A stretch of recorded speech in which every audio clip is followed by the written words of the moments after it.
justification for their presence in our cities is either a misunderstanding or a lie. Tonight, lawmakers across Oregon take a stand against President Trump's plan to send troops into Portland, while some people in the city say they're open to the idea of using the military. I support whatever he's doing because of what's happened to our beautiful state and our beautiful city.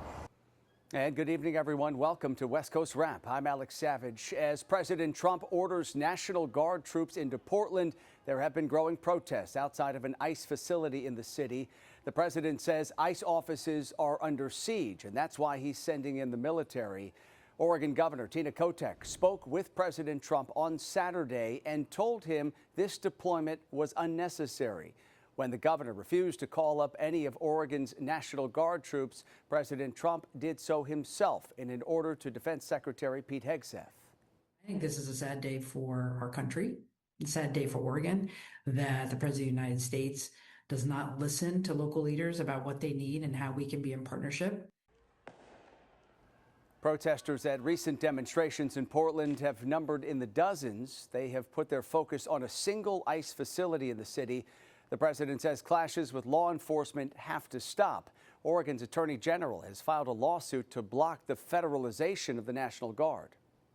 The president is either purposefully ignoring the reality on the ground in Portland to score political points, or at best is recklessly relying upon social media gossip. Portland is unbelievable what's going on in Portland. The destruction of the city. A group of mayors from all across Portland intend to pursue legal and legislative action to try to fight the president's plans. As Fox 12's Spencer Schott reports tonight, the mayors say they're working to protect civil rights, public safety, and community trust. Now, their main argument is that this is an unprecedented militarization of the U.S. Armed Forces against the American people. So on Monday, 17 area mayors came together and signed a letter that they are sending to the Trump administration, urging him not to send the National Guard to Portland. The mayors, led by Portland Mayor Keith Wilson, cited multiple lawsuits other cities and states have filed that have blocked the Trump administration from sending National Guard to places like Los Angeles and Chicago. Plus, many of these mayors are veterans who have served in the U.S. military in different branches. They all say that the military members are not trained in neighborhood policing, and to use them in the way Trump is suggesting is inappropriate. The justification for their presence in our cities is either a misunderstanding or a lie. I also witnessed just how absurd it was for people untrained in policing to be performing these duties. Before we heard from the coalition of mayors, I went down to the South Waterfront to talk to neighbors who live near the ICE building.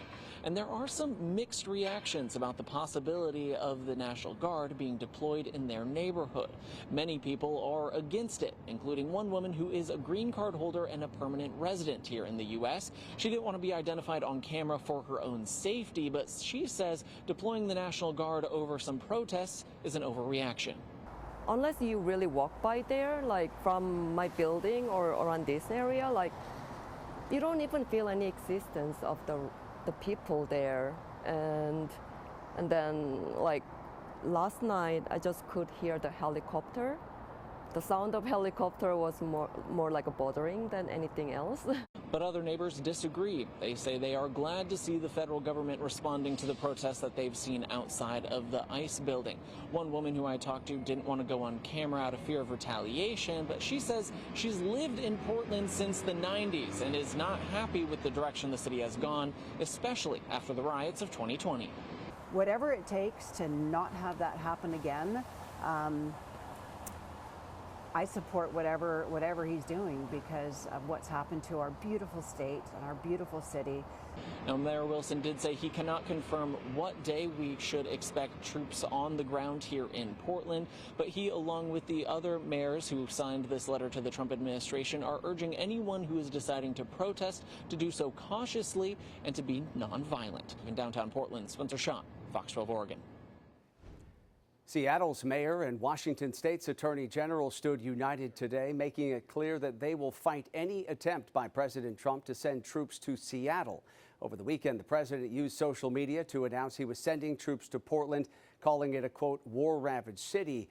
The president also claimed ICE facilities are under siege by Antifa and domestic terrorists, allowing troops to use full force. We do not need the federal government bringing in armored vehicles, semi-automatic weapons, military personnel to make, quote unquote, us safer. Hundreds of people showed up outside an ICE facility in Portland again, as we told you, to protest the president's decision, with Attorney General Pam Bondi describing the demonstrators as, quote, radical extremists. Washington's Attorney General says he's ready to challenge the administration in court. In Southern California, 3 women have been indicted on charges of illegally doxing an ICE agent. Federal prosecutors say the activists followed that agent home last month while live streaming and then posted the agent's address online. Prosecutors say the women opposed President Trump's immigration raids in the LA area. Each of them are charged with conspiracy and publicly disclosing the personal information of a federal agent. 2 of those defendants have already been taken into custody, and authorities tonight are still searching for the 3rd defendant. And our coverage of the president's crackdown on crime and immigration continues online. Just head over to westcoastwrap.com. Some of what you'll find there at our website is a breakdown of where the president is stepping up the military's presence in cities across the country. We turn now to Arizona, where at least 4 people have died in flash flooding that prompted dozens of water rescues over this past weekend. 1 man died, and he was not discovered until floodwaters started to recede in Scottsdale today. Towing crews hauled away a car that police investigated last night with a drone. Officers didn't see anyone, and they were unable to reach the car's registered owner, Ander Polanco. But when authorities returned to that same area this morning, they found Polanco's body pinned underneath a nearby bridge. This will definitely sweep a car off and send it into a gully. And what you don't see in some of these areas, there's a lot of strainers, there's a lot of concrete barriers that you can hit, and it'll just sweep you into this area, and before you know it, you're 6 feet underwater. Several people remain unaccounted for tonight following that flash flooding from over the weekend. Arizona Governor Katie Hobbs has declared a state of emergency in Gila County, which is east of Phoenix. That area saw some of the worst damage from days of heavy rain. Tonight, Fox 10's Irene Snyder shows us the destruction that's left behind.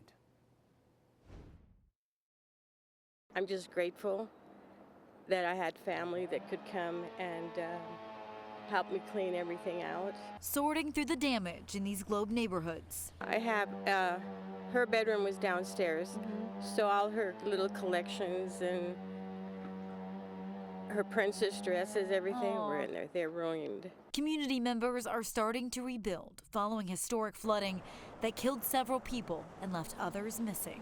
We did have one 15-year-old that was taking care of our house because we were gone for 2 days, and he almost got washed away. So my grandson came and saved him. And I don't know how he did it through all through the water and the creeks and all that, but this is all our downstairs. This is what's left. Officials say they've made a lot of progress over the last few days, pulling vehicles and other items out of trees and creeks. They were able to remove vehicles from 6-Shooter and Ice House Canyon, so a lot of vehicles were moved out of that area. A lot of propane tanks were moved yesterday as well. Our hand crews and our hotshot crew were staying engaged, cutting down debris, removing obstacles within the creeks, taking down any damaged or downed trees around the properties and commercial buildings in downtown Globe. Many in the area coming together to support one another. Neighbors helping neighbors to clean up their yards and houses. And that's what makes this community so strong. This is all materialistic. But if we would have lost anyone, just like other families have, it would have been devastating. Yeah. But we can come back from this. And the neighborhood and everyone came and joined and helped. It's a small town, and that's what we do. You have to help each other. So I just love Globe. You get the help when you need it. Irene Snyder, Fox 10 News. And take a look at this incredible video. This shows an Uber driver outside of Phoenix rushing to help drivers who got stuck in flash flooding over this past weekend. Jarvis Johnson was on his way home when his car stalled out in those floodwaters. Then he spotted two women who were in trouble. He got them out of their car and carried them to safety on his back. Still, he insists he's no hero. I'm a hero. I just think that I'm just a regular person that did what almost anybody else in their right mind would have got out there and done. He did an incredible job there. For more on the flooding in Arizona and what to expect here moving forward, let's bring in KTVU's chief meteorologist, Mark Tamayo, tracking improving conditions across Arizona tonight, which is certainly good news. But we also, Mark, have rain in the forecast for other parts of the West. Yeah, for other parts of the West Coast, Alex, but thankfully they're trending in the dry direction in portions of Arizona. You can see some of the storms. We're taking a look at the satellite and the radar. Going back in time, going back to Saturdays, you can't see the action, at least to start off the weekend, even into your Sunday. But it looks like things have cleared on out, which is a nice development. These are some of the storm reports, as you can see outside of Phoenix, with those storm reports out there on the map. And right now, as we check out the imagery right now, we're not talking about flash flooding, but still some action showing up on the satellite and the radar up in the Pacific Northwest, even out toward portions of Northern California. So here you can see from Seattle to Portland, we are tracking some rainfall. And then another system offshore, I'll be watching out for that offshore over the coming days. Take a look at Seattle today. This was the picture looking out towards some cloud cover here. 63 degrees in Seattle earlier this afternoon. In the Bay Area, some drizzle in San Francisco, rain moving into portions of the Bay Area this evening. A high today in San Francisco, 72 degrees. And then out toward Phoenix, nice to show you the sunshine out there with more blue sky and temperature at 94 degrees earlier this afternoon for a high. Current numbers out there, Phoenix is currently 88 degrees, Las Vegas 83, Reno 67, and some lower 60s out toward Portland and Seattle. Here's the game plan for tomorrow. Some rainfall, at least in the forecast for Seattle. There's about a 20% chance of some shower activity out toward Denver. You can see lots of sunshine out toward Phoenix, and then kind of a sun-cloud mix for the Bay Area down toward Los Angeles. In fact, there is even the chance of some rainfall in the Bay Area for tomorrow as we head into your Tuesday forecast. So as you can see, the plan over the next 3 days remains unsettled. Some more cloud cover moving up into the Seattle forecast over the next several days. San Francisco, lots of cloud cover tomorrow. The chance of a shower, looks like those chances could be going up once again into Wednesday. For Southern California, temperatures will be in the 70s. Then we'll have some cloud cover off and on for the Denver outlook. And temperatures for Phoenix in the mid to upper 90s, and then could be approaching the triple digits once again by Thursday. But as you can see here, after all that action over the weekend with the flash flooding, it's nice to show you that sunny forecast, a chance to recover over the coming days. Yeah, they certainly need it. Okay, Mark, thank you. Coming up tonight here on West Coast Wrap, we're getting an idea of how the A's new ballpark will help to transform part of the Las Vegas Strip, the luxury casino that's set to open up next to the stadium. Plus, strive to be perfect. We strive to be perfect. One day we'll be good. One day we'll be good. a Pop Warner football team has captured the hearts of social media users. Why their pregame chant is getting so much attention. We have a better idea of how a new A's ballpark will transform the Las Vegas Strip. Today, Bally's released an image showing a new luxury resort it plans to build with direct access to the stadium. The resort will feature 2 towers with 3,000 rooms, along with a concert venue, casino, and shopping. Construction of the resort is expected to begin next year. The A's expect their new ballpark will be ready by 2028. President Trump is threatening to hit the film industry with tariffs. Today, he announced plans for a 100% tariff on all movies made outside the U.S. The president says tax incentives abroad are luring away production and hurting the American film industry, especially in California. The president took a swipe at California Governor Gavin Newsom on Truth Social, saying in part, quote, "Our movie-making business has been stolen from the United States of America by other countries, just like stealing candy from a baby." California, with its weak and incompetent governor, has been particularly hard hit. Therefore, in order to solve this long-time, never-ending problem, I will be imposing a 100% tariff on any and all movies that are made outside of the United States. Governor Newsom responded on X saying, quote, "You're already paying more for eggs, coffee, toys, shoes, electricity, furniture, cars, and flights.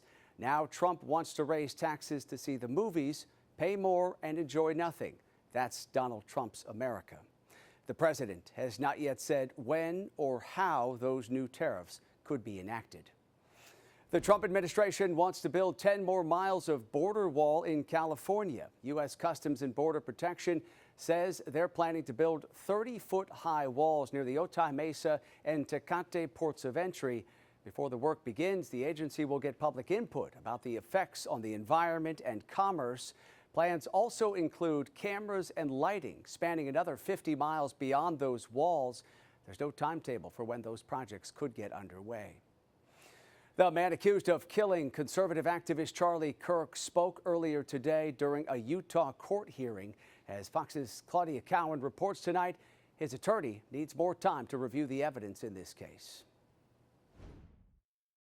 Court is now in session. While the court did not see Tyler Robinson's face, the alleged shooter in Charlie Kirk's death appeared remotely for a brief hearing on Monday. And to the jail, do we have Mr. Robinson present? Yes, Your Honor. Robinson's newly appointed attorney, Kathy Nestor, appearing for the first time as his counsel.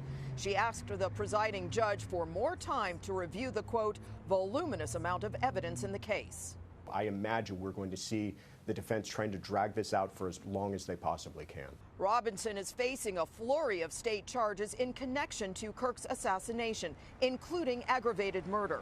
Prosecutors say they are seeking the death penalty. Some legal experts say his defense attorneys may look to spare Robinson from death row. If they're able to call into question the aggravating circumstance, in this case being the idea that at the time of the murder other people's lives were put in danger, then they can take the death penalty off the table. Judge Tony Graff told the court the proceedings will remain open to the public and assures he will do his job with, quote, transparency and impartiality. Justice demands that both of these principles, the rights of the accused and the rights of victims, be honored without compromise, treating every person who appears before me with the dignity and respect they are inherently due. The next hearing is set for October 30th, where Robinson is expected to appear in person. In Provo, Utah, Claudia Cowan, Fox News. In Phoenix, the sentencing phase began today for Cleophas Cooksey Jr., the man convicted of killing 8 people during a series of shootings that happened 8 years ago. Prosecutors are seeking the death penalty in this case. They say the 43-year-old targeted random victims along with his own mother and stepfather. Investigators say they linked Cooksey to the crimes through evidence that was found at his mother's home, including the murder weapon. A jury will decide whether he qualifies for the death penalty. Los Angeles police are reportedly not seeking a person of interest or a suspect at this point in the case of the 15-year-old girl whose body was found in the trunk of a Tesla registered to the well-known singer David earlier this month. According to the death certificate, 15-year-old Celeste Rivas was not pregnant at the time that she was found dead, despite earlier reports that she was expecting. LAPD says it's investigating a reported relationship between Rivas and David while waiting for a toxicology report. LAPD, we spoke to the captain of robbery homicide, Scott Williams, and he told us that they are very anxiously waiting to find out what the medical examiner determines is the cause of death. Basically, what he's saying is it's hard for them to move forward in some parts of this investigation until they know that this actually was a homicide. The LAPD says the Tesla is still being processed for evidence, including data from that vehicle. Coming up tonight, here on West Coast Rap, the Super Bowl halftime show's main attraction has been announced. Tonight, why there is some controversy surrounding plans for Bad Bunny to perform at Levi's Stadium in Santa Clara. Plus, find out why some people see a trade in the future for a Seahawks quarterback. In tonight's NFC West update, a report from NFL.com says several teams are eyeing Seattle Seahawks cornerback Riq Woolen as a possible trade target. The report suggests Woolen could be positioned for a trade because of the recent return of Seahawks quarterback Devin Witherspoon, who was out with an injury. The trade deadline is November 4th. Woolen is in the final year of his rookie deal. Well, Bad Bunny has been announced as the headliner for the Super Bowl 60 halftime show happening at Levi's Stadium in Santa Clara, California. This comes after the Puerto Rican superstar left mainland U.S. cities off of his world tour due to concerns over immigration enforcement raids. KTVU's Jesse Gary has more tonight on what led to Bad Bunny's selection. I'm really excited, but this is making me feel so happy because more than me, for everyone. That excitement amplified after Bad Bunny leaving all mainland U.S. cities off his world tour, which begins in November and ends in July. The reason for the omission? Concerns ongoing ICE immigration enforcement could put some of his fans in a confrontation with the law. This is a really big cultural figure, and there's more to say here. Loyola Marymount University professor Vanessa Diaz says Bad Bunny's global influence is so great, she's written a book about him and has taught a course focused on the artist since 2023. She says his standing with a segment of the community against ICE and participation on the world's biggest sports stage speaks volumes. Bad Bunny is an artist in the truest sense. I think art moves people. You don't have to be a politician to want to speak up about the things that matter the most to you in your community. The broader Bay Area community eagerly counts the days until the Super Bowl and super economic tsunami it spawns arrives. We're excited to have him, and maybe while Bad Bunny's here, maybe he'll go into one of our restaurants in Santa Clara. Maybe he'll go do some shopping. You know, maybe people will be on Bunny Watch, watching to see where he goes in Santa Clara. Wherever the 31-year-old icon ends up hanging out, the musician, his music, and the movement he champions already having an impact long before the lights go up at halftime. Any artist who can negotiate terms that work for them while keeping their kind of position clear, you know, that's a choice that I think Apple Music, NFL, and Bad Bunny and his team made, and they're on the same page, and we all get to benefit from it. And if you're not able to catch Bad Bunny in concert during the Super Bowl, he says you can always catch him on the stage in Puerto Rico. The big game is February the 8th here at the home of the Niners. In Santa Clara, Jesse Gary, KTVU, Fox 2 News. Pop Warner football team's pregame chant is getting a whole lot of attention online. Brotherhood! Brotherhood! It's up to me! It's up to me! I'm proud to lead! I'm proud to lead! Show your heart! Show your heart! Know your part! That inspirational message from the Del Rancho Toros 9U team has been viewed more than 2 million times online. The coach of the San Diego area team says he passed down the chant after learning it from a mentor. He says that mentor learned it while he was serving in the Marines, and it is certainly resonating with many social media users. Finally tonight, a pumpkin weighing almost 2,100 pounds took the top prize at a contest in Washington State over the weekend. The massive gourd won its grower the first place prize of $6,000. The pumpkin's exact weight came in at 2,088 pounds. However, that is still far lighter than the 2,749-pound world record that was set in the Bay Area 2 years ago at the annual Safeway World Championship Pumpkin Weigh-Off in Half Moon Bay. And by the way, this year's Weigh-Off in Half Moon Bay gets underway in just 2 weeks on October 13th. That does it for West Coast Wrap tonight. We appreciate you watching. Have a great night.